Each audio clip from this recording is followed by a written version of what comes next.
नमस्कार। आज माननीय प्रधानमंत्री जी की अध्यक्षता में कैबिनेट की बैठक संपन्न हुई और कैबिनेट में कुछ निर्णय लिए गए।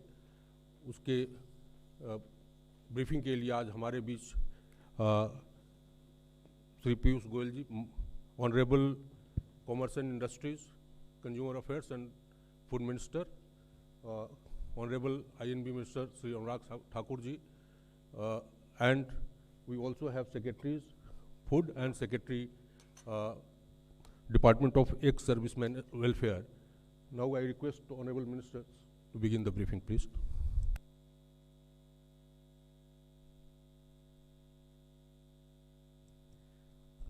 नमस्कार।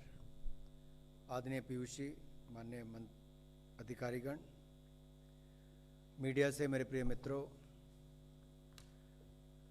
सबसे पहले तो आपका आभार कि रात के 8:10 पर भी आप सब लोग उपस्थित हुए हैं। माननीय प्रधानमंत्री जी की अध्यक्षता में कैबिनेट की मीटिंग हुई और कुछ महत्वपूर्ण निर्णय उसमें लिए गए हैं। और पहला तो मैं देश के डिफेंस फोर्सेस के साथ जुड़ा हुआ निर्णय आप सबसे साझा करना चाहता हूँ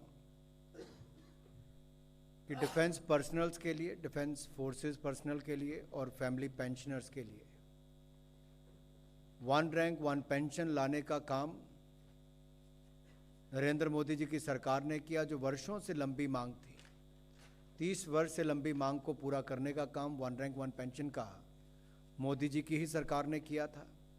और आपको ज्ञात होगा कि 7 नवंबर 2015 को डिफेंस फोर्सेस के कार्मिकों एवं फैमिली पेंशनर्स के लिए one rank one pension scheme को जारी किया था और इसे 1 जुलाई 2014 की तिथि से प्रभावी रूप से लागू किया गया था।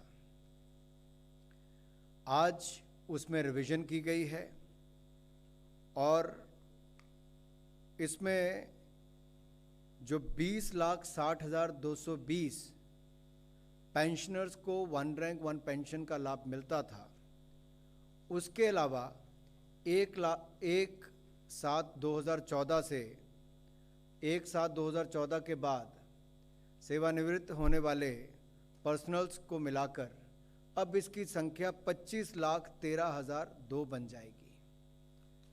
और ये डिफेंस फोर्सेस के पर्सनल और फैमिली पेंशनर्स को रिवीजन जो वन रैंक वन पेंशन की है, उसका सालाना जो अतिरिक्त भार पड़ेगा, वित्तीय भार पड़ेगा, वो 8,450 करोड़ रुपए का होगा।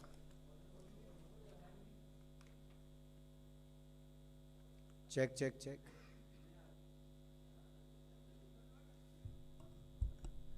शुरू से दोबारा बोलना है कि 1 मिनट चेक कर लीजिए।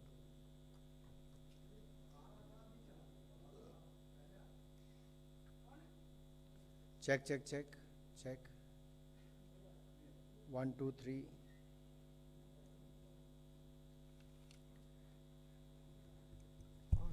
इस माइक का चेक करके देखो, इसका भी नहीं तो वहीं से प्रॉब्लम है।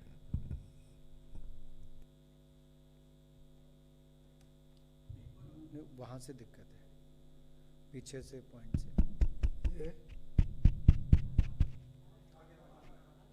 नहीं।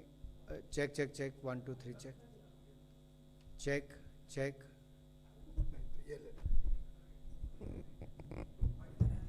नहीं कोई नहीं, अब बैठिए, अब बैठिए बैठिए। एक ही बात, इस माइक का आ रहा है? नहीं, माइक का फर्क नहीं है भाई साहब। चेक चेक चेक, वहां से केबल आपके चेक चेक चेक।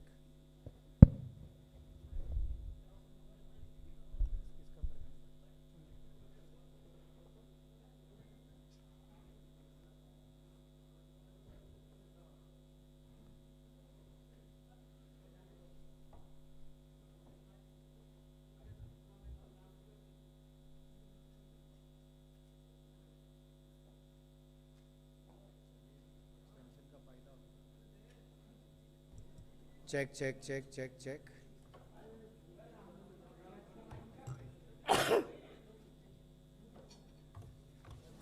कोई problem?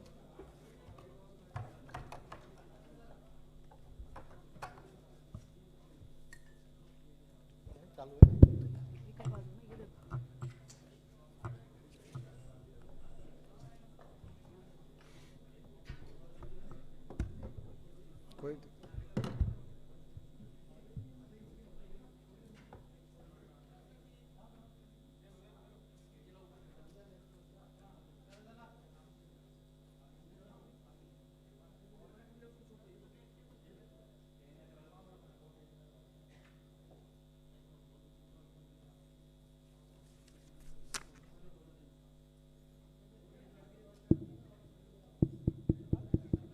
Check hello check hello 1 2 3 check.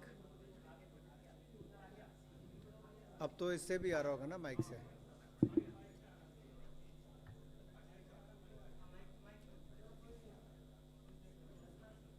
Check check check check check mic check 1 2 3 check.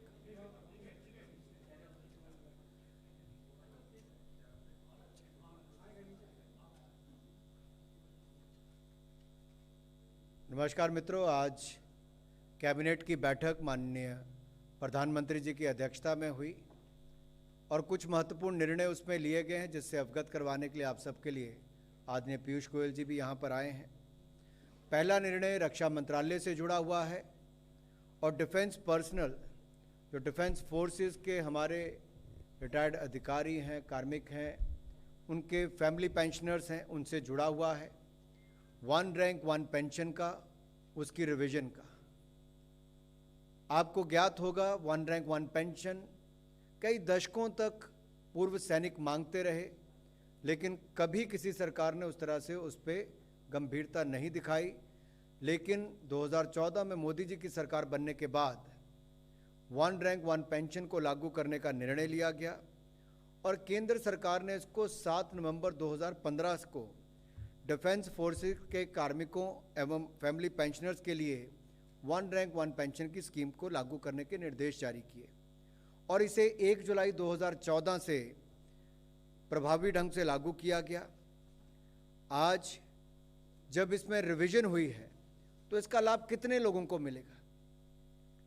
1/7/2014 के बाद सेवानिवृत्त हुए पर्सनल जो हैं उनको पेंशनर्स की हो जाती है। तो 1/7/2014 से पहले 20,60,220 ये पेंशनर्स थे। अब इनको कुल लाभ कितना मिलेगा? अगर वार्षिक में वित्तीय भार अगर कहूं जो पड़ने वाला है, जो अतिरिक्त पड़ेगा, वो है 8,450 करोड़ रुपए का।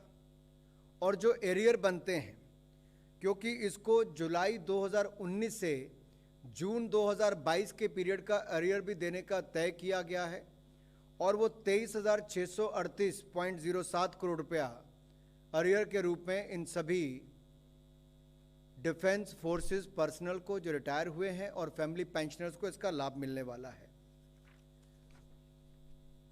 अब 30/6/2019 तक सेवानिवृत्त हो चुके पेंशनर्स की पेंशन को इस प्रकार से रिवाइज किया जाएगा कि उन्हें कैलेंडर वर्ष 2018 में समान रैंक तथा समान सेवा अवधि के बाद सेवानिवृत्त हुए कार्मिकों की औसत पेंशन के बराबर पेंशन मिलेगी और ये रिवीजन 1/7/2019 के प्रभाव से लागू होगा। जो पेंशनर्स इस औसत से अधिक पेंशन प्राप्त कर चुके हैं उनकी पेंशन उसी दर पर मिलती रहेगी। ये फैमिली पेंशनर्स, वॉर विडोज एवं दिव्यांग पेंशनर्स की पेंशन भी इसी प्रकार रिवाइज की जाएगी। अरियर का भुगतान जो है वो 4 हाफ ईयरली इंस्टॉलमेंट्स में किया जाएगा, लेकिन फैमिली पेंशनर्स और specially and liberalised family pensioners तथा गैलेंट्री अवार्ड विजेताओं को अरियर्स एक ही इंस्टॉलमेंट में भुगतान किया जाएगा। जिन डिफेंस पर्सनल ने 1 जुलाई 2014 के बाद अपनी इच्छा से प्री मैच्योर सेवानिवृत्ति ली है, उन्हें लाभ नहीं मिलेगा। एक निर्णय तो 1 रैंक 1 पेंशन को लेकर है जो मैंने आप सबके सामने रखा। दूसरा कोपरा से जुड़ा हुआ है 2023 के सीजन के लिए, जिसकी प्राइस पॉलिसी को आज डिसाइड किया गया है। कोपरा यानी कि नारियल की गरी के लिए वर्ष 2023 के लिए एमएसपी निर्धारित कर दिया गया। मंत्रिमंडल ने उसकी मंजूरी दी है। किसानों के आर्थिक हितों के लिए लगातार प्रधानमंत्री मोदी जी के अध्यक्षता में केंद्र की सरकार ने अहम निर्णय लिए हैं। और अगर आप देखेंगे 2018 के बजट में केंद्र सरकार ने किसानों को लागत मूल्य का कम से कम 1.5 गुना एमएसपी के रूप में देने का जो निर्णय लिया था, जिसकी घोषणा की थी, उसको लगातार निभाने का काम किया है। और ये एमएसपी जो है, ये commission of agriculture cost and prices की संस्तुतियों के आधार पर निर्धारित किया जाता है। वर्ष 2023 में नारियल का तेल निकालने के लिए उपयोग में लाई जाने वाली फेयर एवरेज क्वालिटी की मिलिंग कोपरा के लिए 10,860 रुपये प्रति क्विंटल तथा पूजा इत्यादि में उपयोग जाने वाली बॉल कोपरा के लिए 11,750 रुपया प्रति क्विंटल का एमएसपी निर्धारित किया गया है। ये एमएसपी जो है, ये मिलिंग कोपरा की लागत मूल्य से लगभग 52% और बॉल कोपरा के लागत मूल्य से लगभग 64% अधिक है। 2022 की तुलना में भी मिलिंग कोपरा का एमएसपी 270 रुपये प्रति क्विंटल और बाल कोपरा का 750 रुपये प्रति क्विंटल अधिक है। इसके आधार पर पके हुए यानी कि डी हस्क कोकोनट का एमएसपी विभाग द्वारा तय किया जाएगा। पूर्व की भांति इस वर्ष भी प्रोक्योरमेंट का कार्य national agriculture cooperative marketing federation of India limited and national cooperative consumer federation द्वारा किया जाएगा। आगे के निर्णय जो आदरणीय पीयूष जी के विभाग से संबंधित है, मैं उनसे आग्रह करता हूं कि वो आकर उसकी जानकारी आप सबको दें। आदरणीय पीयूष जी।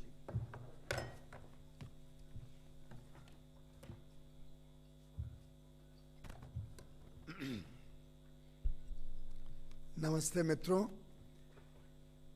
हम सब ने कोविड काल में माननीय प्रधानमंत्री नरेंद्र मोदी जी के संवेदनशील व्यक्तित्व का परिचय प्रधानमंत्री गरीब कल्याण अन्न योजना के तहत 28 महीने तक, जब तक थोड़ी आर्थिक स्थितियां पूरी तरीके से नॉर्मल नहीं हुई, पूरी तरीके से रेगुलर स्थिति नहीं बनी, तब तक माननीय प्रधानमंत्री नरेंद्र मोदी जी ने देशवासियों को, गरीबों को 5 किलो प्रति महीना अधिक अनाज देकर एक प्रकार से इस पूरे समय में कोई भी व्यक्ति को एक बहुत बड़ा केंद्र कैबिनेट ने किया है।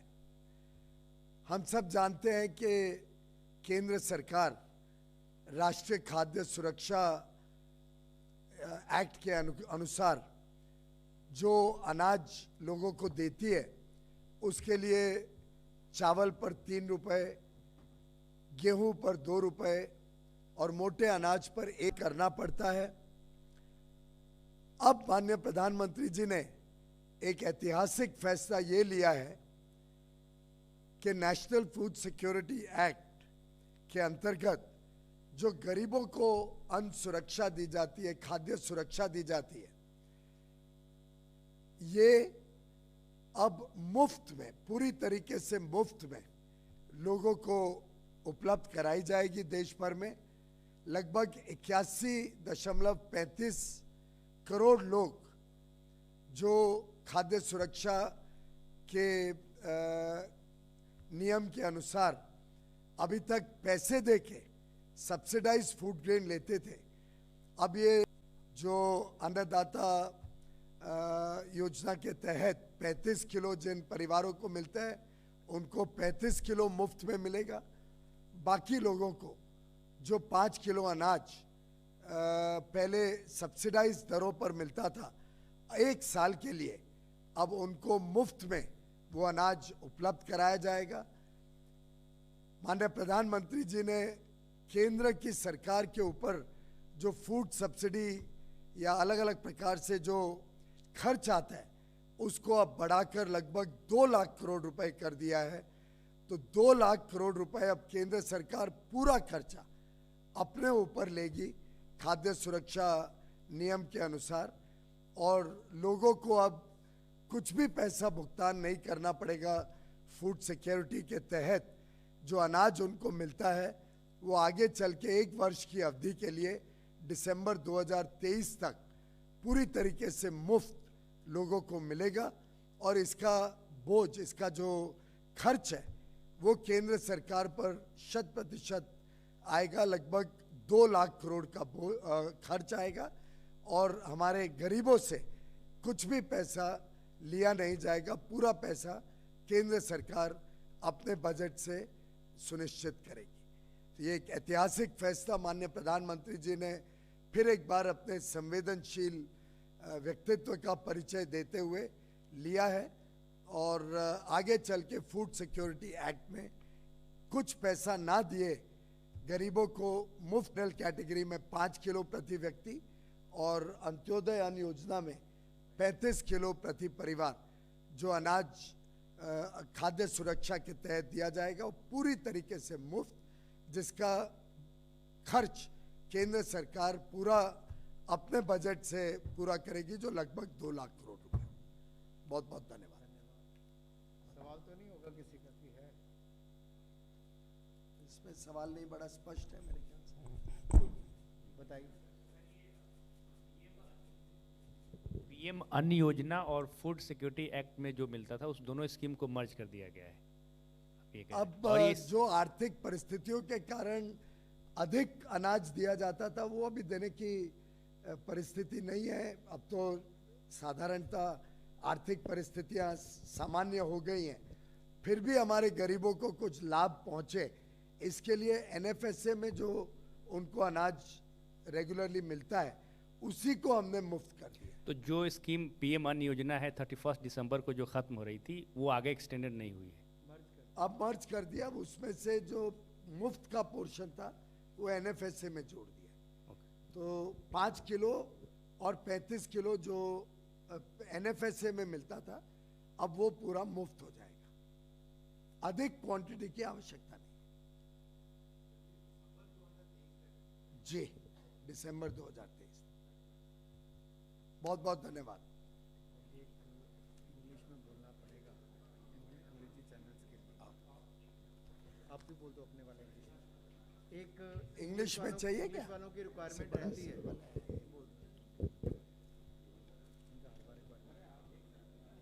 चाहिए क्या इंग्लिश में? चाहिए नहीं? ठीक है, नहीं चाहिए तो ये आपका